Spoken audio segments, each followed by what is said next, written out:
most recently, Scott Summers put out on his Facebook page, he's the lawyer for the family. Are you related to the family? No, sir. Okay.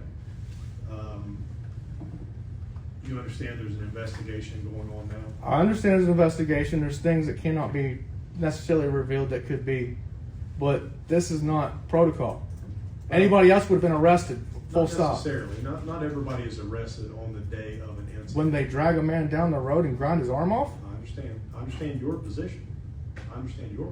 But as That's not self-defense, it's murder, sir. As the family explained, there's an investigation going on, right? There's certain information that you and I and others can't see yet.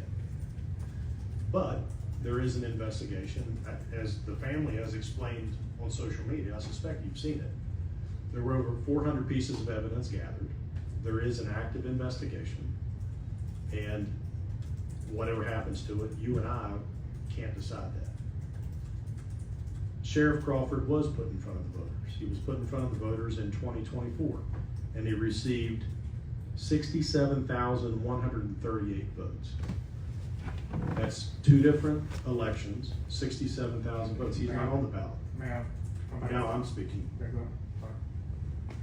So he'll be up for election if he chooses to run in 2026. And then the voters can, 2028 rather.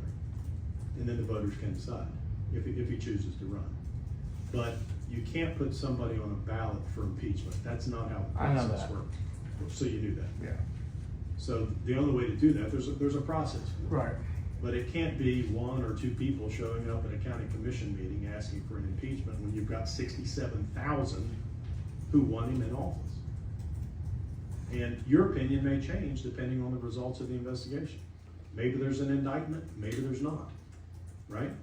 But that always is decided, typically at this point in time, it would be decided by a grand jury.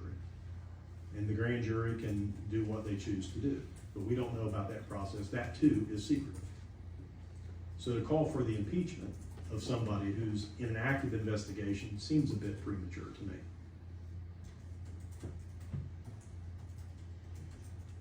May I? Sure, come on up.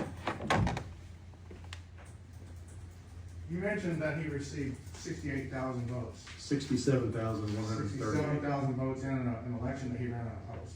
Well, no, he actually had a primary opponent and then ran in the general. Well, he ran unopposed in the general. In the general, that's right. And people still voted for him. But this incident has changed a lot of people's hearts and minds. And I've talked to And we'll at see least that in 150 2028. people. If that happens in 2028, we'll see. And you can talk, I mean, And out of 150 people, one person has told me that they don't agree with this. And it was only because they said that they knew him. okay. Which I told him I know him and I like him, I respect him too.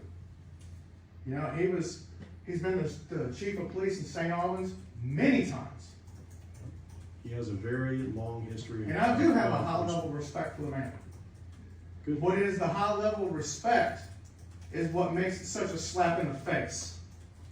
And when the investigation is concluded and they decide what they're going to do, if you want to come back in, come back in. Oh, I'll be here.